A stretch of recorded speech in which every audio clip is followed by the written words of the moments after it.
Welcome to Stock Spotlight. I'm Michael, your guide to the stock market. In each episode, we analyze companies that have earned a watch or pass rating on my 33-question research checklist. Today, we're shining the spotlight on Duolingo Inc., ticker symbol DUOL, and uncovering what makes it a potential new investment opportunity. Join me as we explore the insights and strategies that empower savvy investors like you to make informed decisions. Let's dive in.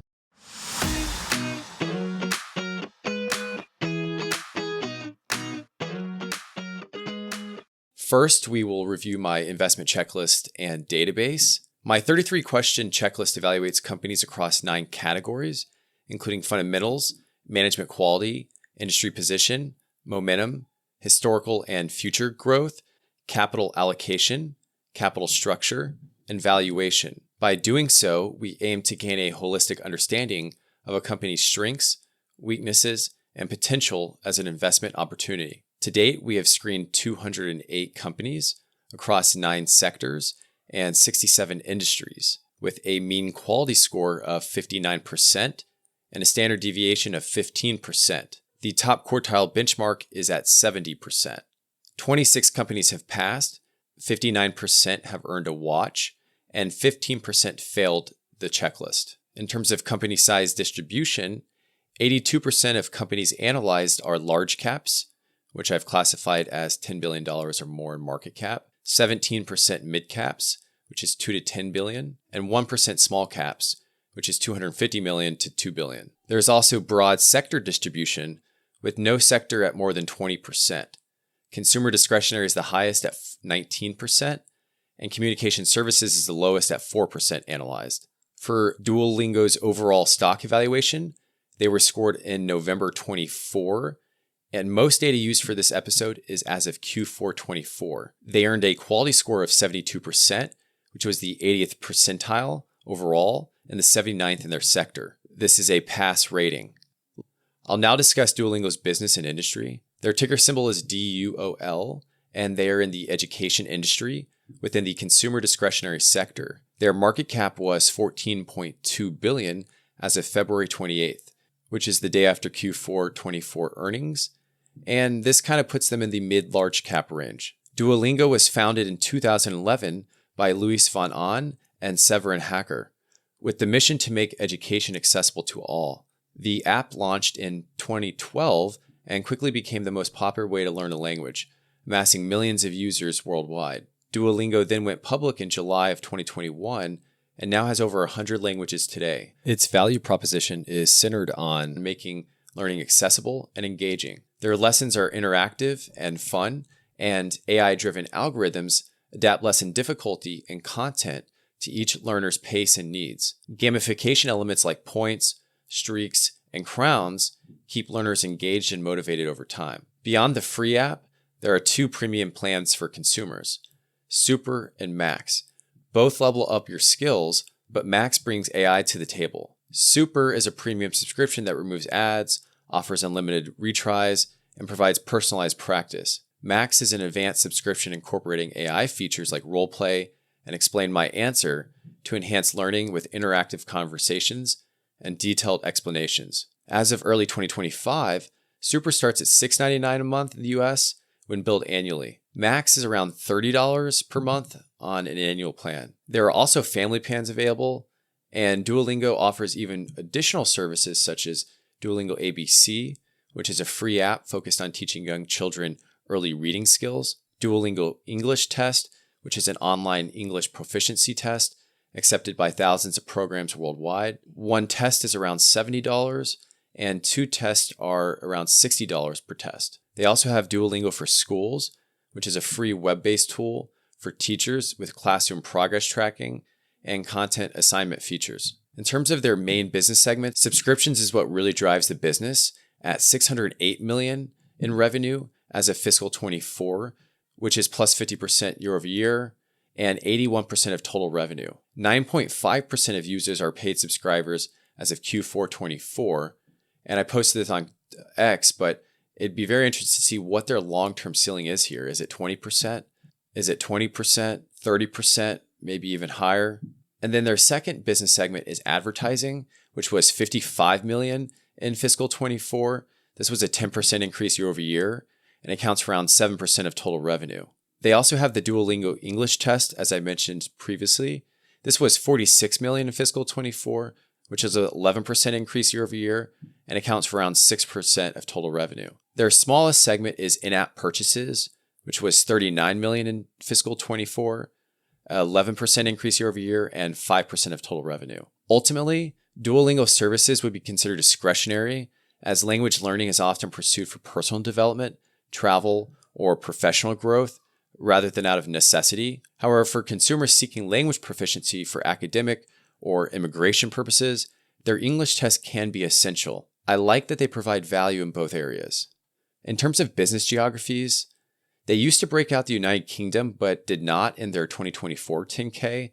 So it's the United States and then the rest of the world. The US in fiscal 24 generated $312 million, which was a 30% year-over-year increase and accounts for 42% of revenue. Rest of the world generated $436 million as of fiscal 24, which was a 49% year-over-year increase and accounts for 58% of total revenue. In terms of the customer base and market dynamics, Duolingo has a highly diversified customer base spanning multiple demographics and industries. There are general consumers, which is their primary market, and these are individuals learning a new language for travel, personal growth, or fun. There's then also students and educators. These are schools and universities that use Duolingo for schools as a supplemental learning tool. Professionals and businesses. These are people learning a second language for career advancement, work requirements, or relocation. There's also immigrants and test takers. This group would be non-native English speakers taking the Duolingo English test for visa work or study applications. And the last customer base that I have is children and parents. This is for Duolingo ABC, which serves kids acquiring early literacy skills. Finding a good industry is as important as finding a good business. And I believe that language learning and online education are attractive markets due to high demand, recurring revenue models, and global scalability. The main Porter's 5 force to watch here is the threat of substitution. This is the only Porter's 5 forces that I have as high. It includes YouTube, books, tutors, and classes that all serve as alternatives, while also understanding that AI's capabilities are enhancing as well. If Duolingo can master VR, AR technology for immersive learning, then I do think this threat will be much lower. According to SNS Insider, the online language learning market was valued at approximately $15 billion in 2023. Global Market Insights values the language learning market at $62 billion in 2023, while Duolingo's 10K cites a 2024 report estimating that consumer spending on both online and offline language learning will reach $115 billion by 2025. Bottom line, the market is definitely big enough to be intriguing as an investment. When you look at growth projections, they're anywhere from 13 to 20% for the next 5 to 7 years. SS Insider forecasts a 13.3% CAGR for online language learning from 2024 to 2032. Meticulous Research estimates a 19.5% CAGR from 2024 to 2031, while Global Market Insights forecasts a 20% CAGR from 2024 to 2032. The key question then is, how will Duolingo capture a larger share of the growing TAM? I'd now like to do a little company profile where I'll look at trailing 12-month revenue, market share, and their growth forecast. Duolingo just reported Q4, which would put their trailing 12-month revenue at $748 million, which is approximately 5% revenue share of the $15 billion industry size. CSI Market estimates an even larger 45 to 50% revenue share of its immediate market against competitors iHuman and Chegg. Statista has app downloads, and as of July 2024, Duolingo is the leading language learning app worldwide with 14.3 million monthly downloads. A Wall Street Journal YouTube video also mentioned that they have approximately 60% market share in language learning app usage. In terms of a growth forecast, InvestorsGrow.com forecasts Duolingo to grow revenue at an average of 20% from 2025 to 2028, which is above industry rates and a good sign for increased market share in the future. It's then good to look at the competitive environment. Duolingo operates in a competitive landscape alongside Babbel, Rosetta Stone, Busuu, McGraw-Hill, and TalkPal.ai. Babbel and Rosetta Stone prioritize a subscription-first model and cater more to professionals, while Busuu differentiates itself with native speaker interaction. According to Comparably, Babbel leads in customer loyalty at 85% and NPS at plus 42, while Duolingo trails at 61% loyalty and an NPS of plus 12. And that actually ranks behind Babbel and just slightly ahead of Rosetta Stone. From a financial perspective, Duolingo stands out among publicly traded industry peers like Pearson, Coursera, Udemy, and Chegg. While Duolingo and Chegg boast the highest gross margins, around low 70%, Pearson is the most optimized for profit with a 15% trailing 12-month operating margin. Duolingo dominates in free cash flow, mid 30% free cash flow margin versus peers in the teens, and has the highest 3-year revenue CAGR too. However, this strong performance also comes with a premium valuation that we'll discuss later in the episode. Next, I'll analyze Duolingo's business model and high-quality attributes through both a strategic and data-driven lens. Duolingo generates revenue through a freemium model where users access most content on the app for free, but can upgrade to paid subscriptions for enhanced features. Revenue is primarily recurring through subscription fees, but there is also a one-off stream that includes in-app purchases and the Duolingo English test fees. Revenue recognition varies by channel. For subscription bookings, it's initially recorded as deferred revenue and recognized over time as the user consumes the service. Advertising revenue is recognized as ads are served. In-app purchases are deferred and recognized as virtual goods are used. The Duolingo English test has revenue recognized when the test is completed. If you look at revenue drivers, there are several factors that impact their sales, including user growth and engagement, paid conversion rate, expansion of Duolingo Max to all of their daily active users, marketing strategies, and just the general global demand for language learning, specifically English proficiency.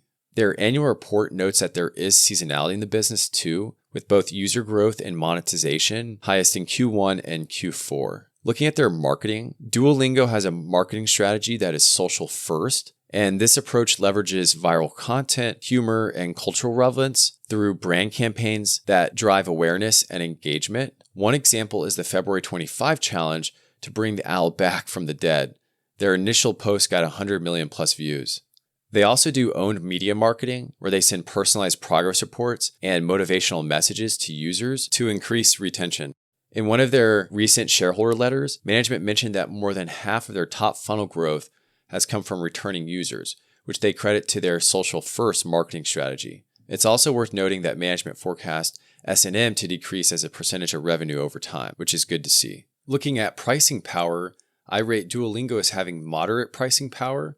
While they benefit from a highly engaged user base and strong brand equity, their reliance on a large free-tier user base and competition limits how aggressively they can raise prices without hurting subscriber conversion rates. Based on my research, Duolingo's Super Plan is competitively priced at around $7 a month, well below Babbel at $13 a month, Rosetta Stone at $16, and Busuu at $14, while their max tier sits at a premium to all of the above. I like this 2-tier subscription model, which creates a barbell pricing strategy. Now looking at price elasticity, Duolingo subscriptions are highly discretionary since customers can postpone or avoid purchasing them. Since the core product is free, paying for Super Duolingo or Duolingo Max is more of a luxury than a necessity, which makes demand price sensitive or elastic. However, the cost of a subscription is a small percentage of users' overall discretionary expenses. And if Duolingo expands more into education, certification, and enterprise learning, price elasticity may become more inelastic over time. I'd now like to look at their product development. While not specifically called out in their annual report, if you read online articles, Duolingo's product development strategy revolves around continuous innovation, data-driven decision-making, and AI-driven personalization. The company invests heavily in R&D, with spending growing from $32 million in 2019 to $235 million in 2024. While R&D spending has increased in absolute terms, it has gradually declined as a percentage of revenue, from roughly 44% in 2019 to 32% in 2024, reflecting Duolingo's ability to scale while maintaining strong innovation investment. This R&D investment is also more in absolute and percentage terms than competitors' Chegg, and Coursera. A key strength of Duolingo is its A/B testing framework and common technology infrastructure across products. They possess the largest language learning dataset in the world and continually run tests to refine adaptive algorithms that tailor lessons to individual learners based on performance and engagement. The net result is that they now have the #1 app in the Apple Store for education with a 4.8 rating and 3.7 million reviews. Next, I want to talk about some quality growth attributes. So with Duolingo, 6 of my 7 quality growth characteristics were met, with only high returns on invested capital above cost of capital not getting the green check mark. Duolingo is still in a growth mode, and it will take several more years before they're optimized for ROIC. In terms of moat rating, there is no Morningstar rating, but I did give them a narrow moat due to some competitive advantages such as their strong brand recognition, which almost anyone learning a second language outside of school at least tries Duolingo, but also their intangible assets and data advantage. They own the largest data set of language learning interactions, and then also the future optionality potential beyond languages, such as math, music, literacy, etc., that could strengthen that moat. However, I'm willing to admit that these advantages may not be sufficient to fully protect Duolingo from competition or technology disruption in the long term. Looking at their returns and predictability, the first question that I like to ask is the annualized price return CAGR greater than the S&P 500 since Portfolio Visualizer tracking began? For Duolingo, this is a yes. They're at 31.3% CAGR versus 11.2% CAGR from August 2021 to January 2025. With a very low 0.23 correlation. There's only 4 years of data here, but it's nice to see. The second question I ask, are there any EBIT operating losses over the last 10 years? For Duolingo, they actually answer yes to this. There are EBIT operating losses from 2019 to 2023. The third question that I ask is guru-focused predictability, at least a 4 out of 5. This tells you about revenue and EBITDA per share consistency over the last 10 years. For Duolingo, this is a no. They have 0 stars out of 5, and their EBITDA has been negative outside of the trailing 12 months. The last question for this section I ask is the 10-year free cash flow linearity at least 0.75. So I used 5 years of data here, counting 2024, and their SBC adjusted free cash flow linearity is 0.65, while free cash flow per share is actually much higher at 0.78. So one misses the benchmark while the other hits the benchmark. Then there's a profitability section with 2 questions. The first one being, is 10-year average gross margin at least 40% with a low standard deviation, preferably lower than my portfolio? For Duolingo, this is yes. The 5-year average is 72.6%, which is significantly higher than 40%. And their 0.7% standard deviation is lower than my 3.2% portfolio weighted average. I then ask, is the 10-year average SBC adjusted free cash flow margin at least 15% with low standard deviation?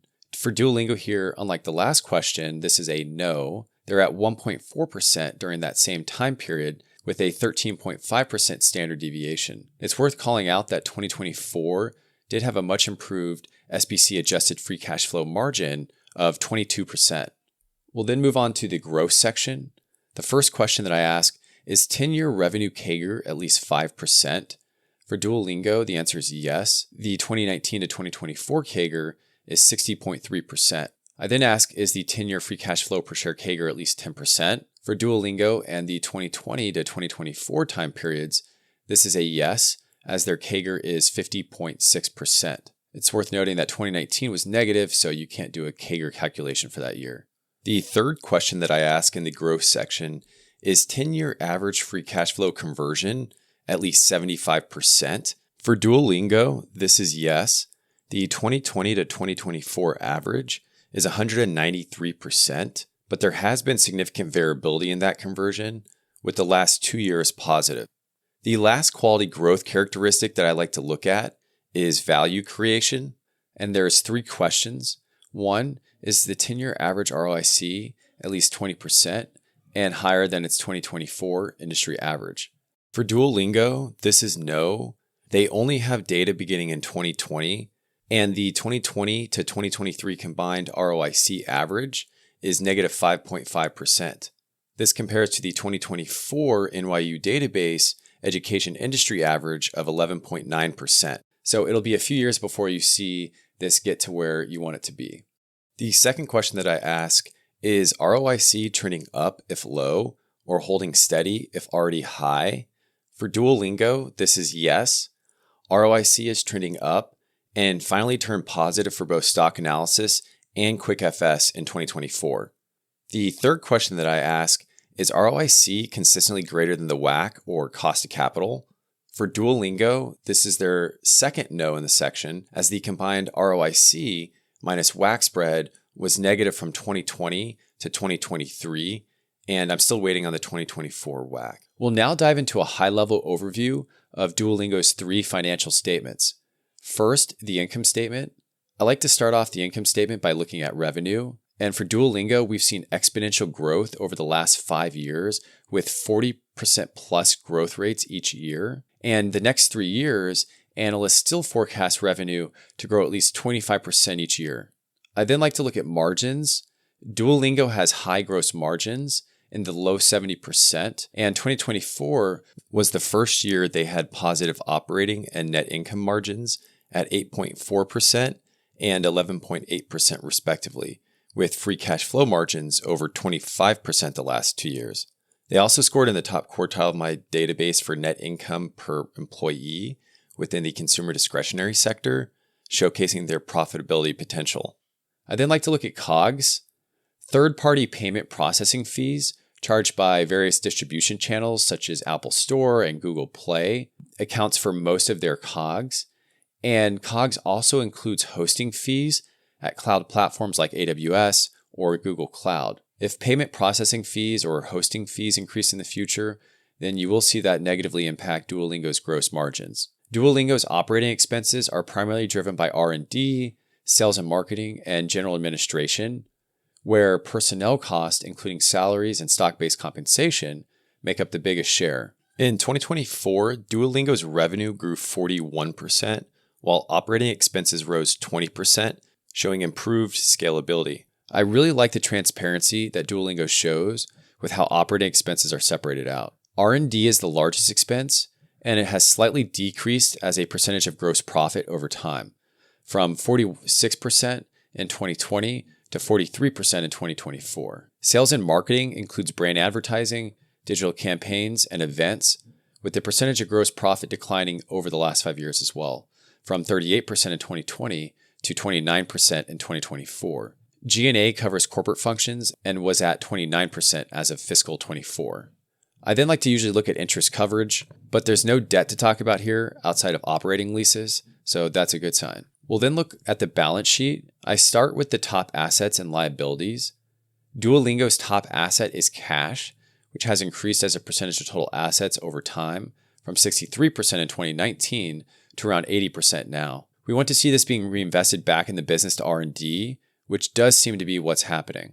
There's also receivables, which are reported at the principal amount, adjusted for expected credit losses. They review their allowance for losses quarterly, but have not recorded reserve due to a lack of historical write-offs. This number has stayed at around 10% of total assets. This line item has stayed consistent at around 10% of total assets. I usually then like to look at goodwill, but it's not a concern here as it's less than 1% of total assets. Duolingo's top liabilities are deferred revenues, accrued expenses, and long-term leases. Deferred revenues make up the vast majority, around 73% the last 5 years, and it's not a traditional liability in that it's a sign of future revenue recognition, and its trend as a percentage has increased over time, and it's now at 78% in 2024. There's then accrued expenses, which is an even breakdown of marketing-related accruals, employee-related costs, tax obligations, lease obligations, and hosting costs. It has increased over time and now averages around 7 to 8% of total liabilities.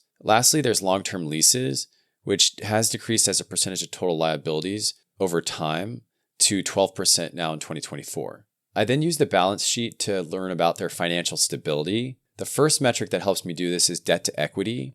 This ratio measures capital structure, and Duolingo's has been consistently below 0.20 since 2019, which is way below my 1.50 threshold and the 0.21 Guru Focus industry median. I then like to look at their cash to debt ratio, which measures liquidity. Duolingo is in a very strong net cash position. They don't have any debt in the traditional sense, but if you include leases, their cash to debt ratio stands at 16.06 as of Q4 24, which is significantly higher than my 0.75 benchmark and the Guru Focus industry median of 2.32. I then look at their debt to free cash flow ratio, which measures their debt paydown ability. Their trailing 12-month debt to free cash flow ratio was at 0.24, which is below my threshold of less than 3 for qualifying as safe. I'll then move on to the cash flow statement. This is my favorite statement, and it's broken out into 3 areas: operating, financing, and investing activities. As shown above, they have strong free cash flow conversion, and their main source of cash inflows is deferred revenue. So this is definitely a line item to pay attention to as an investor. On the cash flow statement, the first thing I want to know is how intense is their stock-based compensation? I have their SBC intensity rated as high. This metric evaluates if SBC is consistently less than 10% of revenue. And for Duolingo, it's no, as it's averaged 14% over the last 6 years and is above the NYU database industry average of 2.9%. It's also been over 158% of operating cash flow during the same time span, although it did recently hit its lowest at 39% in 2024. So for Duolingo, this is definitely an area to pay attention to. I then like to look at their capital intensity, or their CapEx divided by revenue, and I like for companies to be below 4%, which is the NYU database all-company average. For Duolingo, this has been 2.1% from 2019 to 2024, so they're a very low capital intensity business. The third thing I like to look at is investment intensity, and for Duolingo, this is high, and this assesses CapEx versus depreciation and amortization. It's sort of a way to look at like growth CapEx versus maintenance CapEx. And a percentage of around 100% indicates that companies are investing in fixed assets at a rate sufficient to maintain their existing business. For Duolingo, the 2019 to 2024 average is 220%, which is significantly higher than their industry average of 62%. So overall, Duolingo is a high stock-based compensation and investment intensity business, but a low capital intensity business. Let's now discuss Duolingo's leadership structure, compensation practices, and capital allocation strategy. The first thing that I like to look for with leadership is the business founder-led. For Duolingo, this is yes, and they fit the owner-operator of stock types that I like to talk about. Luis von Ahn, the co-founder, continues to serve as the CEO, while the other co-founder and CTO, Severin Hacker, seems to still be on board, but just is not as active in the public eye. Then I'd like to analyze the CEO specifically. Luis has been the CEO since August 2011, giving him a tenure of approximately 13 and a half years, which is significantly longer than the 4.8-year US average that I like to benchmark against. In 2023, his total compensation was $766,000, which was below the average according to Simply Wall Street for companies of similar size in the US. He also owns 7% of the company, which is nice to see. To round out the leadership section, I'll look at some Glassdoor metrics. For Duolingo, they have a 69% recommend to a friend, 85% approval of CEO, and a 75% positive business outlook. Pros include great culture with a meaningful mission, and cons are some employees mentioning that the business is too fast-paced with urgency from the SLT. Overall, Duolingo has pretty good Glassdoor scores. I then like to look at compensation. First, compensation structure. And there are 2 main components for Duolingo. 1, base salary, and 2, long-term incentives. According to the 2023 14A, executive pay mix was 20% base salary and 80% RSUs. Base salary is, of course, cash, and long-term incentives are in the form of PSUs for the co-founders or RSUs for all the other executives. And they do have multi-year vesting schedules. Only the CEO didn't get a stock award, but that might be because he got a $74 million award in 2021. It's also worth calling out that there are no guaranteed short-term incentives, which you do see in some companies. Overall, this is a solid compensation structure. In terms of compensation KPIs, stock price performance is the primary driver of RSU value, aligning executive interest with investor interest. Also, it's worth tracking their CEO pay ratio, which compares the annual total compensation of their CEO to that of the median employee. It was 2.9 to 1 in 2023. I like to then look at capital allocation. I give them a satisfactory rating that is aligned with their growth business life stage. For uses of cash, most of that reinvestment goes back into R&D to drive organic growth, plus some G&A and SBC. There is also the occasional buyback like in 2019, 2021, and 2023, as well as acquisition, which was 2022 and 2024. I then like to look at acquisition intensity, which is a company's reliance on M&A for growth. The equation is acquisitions as a percentage of operating cash flow. For Duolingo, they average 1.5% since 2019, which would be considered low. In July 2024, they acquired Hobbs, if I'm pronouncing that right, which was an animation and motion design studio for vertical integration. This company previously collaborated with Duolingo on projects like Duolingo Music and animation design systems. Earlier in October 2022, Duolingo had acquired another animation studio, Gunner. Gunner had contributed art and animations for Duolingo ABC. So it appears when Duolingo does make an acquisition, it's usually for vertical integration and some sort of design or animation studio. I then like to round out this section by looking at shareholder distribution and shares outstanding. For shareholder distribution, this is just buybacks plus dividends divided by free cash flow, and you're looking for a long-term ratio under 100%. Duolingo's 5-year average is 4%, which more than meets my criteria.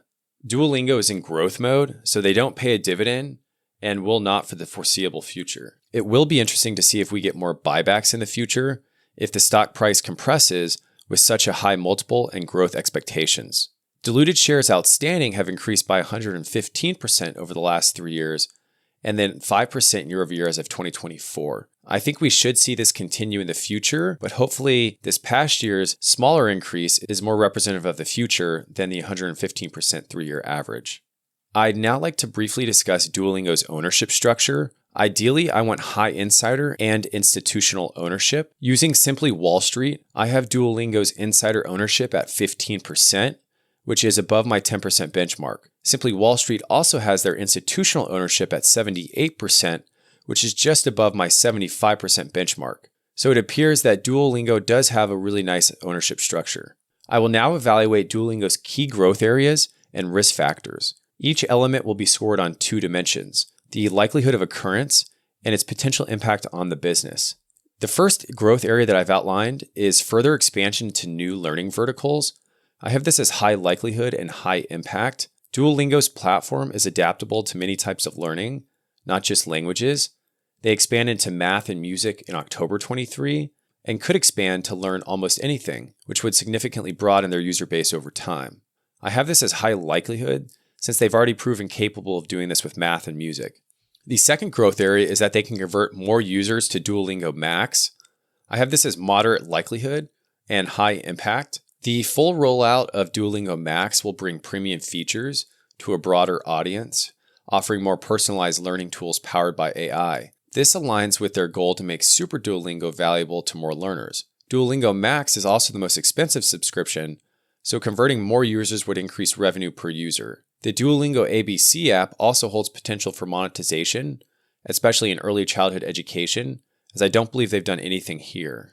The third growth area is geographic expansion and operating margin growth, which I have as moderate likelihood and high impact. Duolingo's focus on expanding its user base globally offers high potential for impact since their rest of the world geography is now larger and growing faster than the United States. They've already had successful marketing campaigns in Japan, and I see this continuing in the future. Coupled with potential for long-term operating margin in at least the 20s, this could drive medium to long-term revenue and profitability improvements. Now let's discuss 3 risk factors. First, AI disruption, which would shrink market share. I have this as moderate likelihood and high impact. The rise of generative AI platforms like ChatGPT presents a growing risk. These platforms offer free or low-cost alternatives for digital learning and could replicate Duolingo's core features such as real-time conversation practice and personalized learning. While Duolingo's gamification and content remain differentiated, AI advancements could erode its competitive moat and limit its ability to maintain pricing power in Duolingo Max. Paying attention to gross margin will be key here. The second risk factor is their dependence on third-party platforms, which I have as high likelihood and moderate impact. Duolingo relies heavily on platforms like the Apple App Store and Google Play Store for revenue and bookings. Any changes in platform policies, fee structures, or app restrictions could significantly impact distribution and monetization. While Apple and Google's cut has not yet significantly impacted profitability due to their high gross margins, it could become more of an issue if the AI disruption threat is realized. Their third risk factor is the ongoing challenge of user retention and engagement, which I have as low likelihood but high impact. Duolingo's user retention is a critical factor for continued growth, with a heavy reliance on converting free users into paying subscribers. Changes in user behavior or declining engagement due to competition or app performance issues could impact revenue. Additionally, fluctuation in user numbers and competition from free alternatives place Duolingo at risk of losing its user base to rivals that may offer similar or better services. I do have this as a low likelihood, since historically they have not shown any signs of this being an issue. Overall, I think the growth areas appear to outweigh the risk, with 3 high impact with at least moderate likelihood of happening versus 2 high impact and 1 low likelihood for risk. Before we get to valuation, I want to briefly discuss 3 key metrics that I would track for Duolingo. First, daily active users as a percentage of monthly active users. This metric is essential for assessing user engagement over time. A rising DAU to MAU ratio indicates that more users are interacting with Duolingo on a daily basis, which suggests a strong and growing user base with increasing stickiness. Then I'd look at subscribers as a percentage of monthly active users. Tracking the subscriber to MAU ratio gives insight into how well Duolingo is converting active users into paying customers. An increasing ratio indicates improved monetization, which is a key driver for sustainable growth. I'd then look at free cash flow per share. This is a critical metric to monitor, as it reflects the company's ability to generate cash after investments. For Duolingo to maintain its high valuation, we'll need to see double-digit growth in this area. Otherwise, its stock price may face downward pressure due to valuation concerns. The last section, valuation and technical analysis, will assess Duolingo's intrinsic and relative value while also examining key technical indicators for ideal entry ranges. Duolingo is in the growth business lifecycle stage, and the most relevant valuation method is probably EV to sales, but we'll also look at a DCF, a reverse DCF, and the rule of 40 to see if it does deserve a high valuation. So first, EV to revenue, we're using Guru Focus here. Their current EV to revenue is 20.9 as of trailing 12-month Q4 24, which is greater than their 13.7 6-year median and higher than the 2.3 software industry median. Their 6-year median multiple implies a stock price of $222 or 40% overvalued as of current price, which is $312 as of February 28, 2025. Next, we'll look at a DCF from investorsgrow.com. Using a 9% discount rate, a 2.5% perpetual growth rate, and 4 years of analyst free cash flow forecast, which is 14 analysts in total, Duolingo's fair value is $197, which is 37% overvalued versus current price. This also implies a 6 to 7% IRR.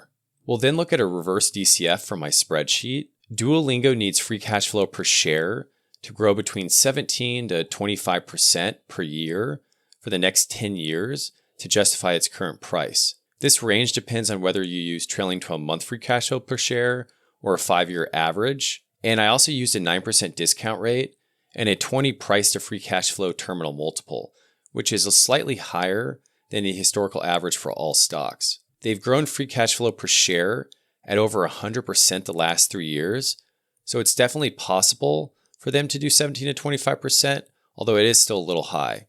We'll then see how Duolingo does in the rule of 40 and whether it deserves that high valuation. Their rule of 40 4-year average is 73% using ARR growth with free cash flow margin, and in 2024, it actually reached a high of 87%. These are video game numbers. Overall, Duolingo appears around 40% overvalued, although the rule of 40 provides some justification for this high valuation. We'll close out this section looking at a little technical analysis. Duolingo is on a long-term price uptrend, and they were in a stage 2 uptrend, but now possibly in a stage 3 topping after getting hammered after Q4 earnings. Their short interest is low, as their 4% short float percentage is less than my 5% bullish indicator benchmark. If you examine their historical anchored volume profile to identify potential entry points for trades based on historical trading volumes, the most extensive volume occurred at $100, but there was some decent buying up until around $220. Overall, Duolingo meets my criteria for quality growth, but their quant profile is not yet optimized, and valuation concerns are real. I do have a small position, around 1 to 2% of my portfolio, that I trimmed a little before earnings after doing this episode research, but I'd buy more shares in the 220 to 250 range, as I like the company's and industry's long-term potential. And that wraps up today's episode of Stock Spotlight. I hope you found my analysis of Duolingo both insightful and actionable. If you enjoyed today's episode, please subscribe, leave a rating, drop a comment, or take the episode poll. For real-time updates and insights, follow me on X at invest091. Join me next in April when we'll dive into MedPace, ticker symbol MEDP. Until then, keep your investments smart.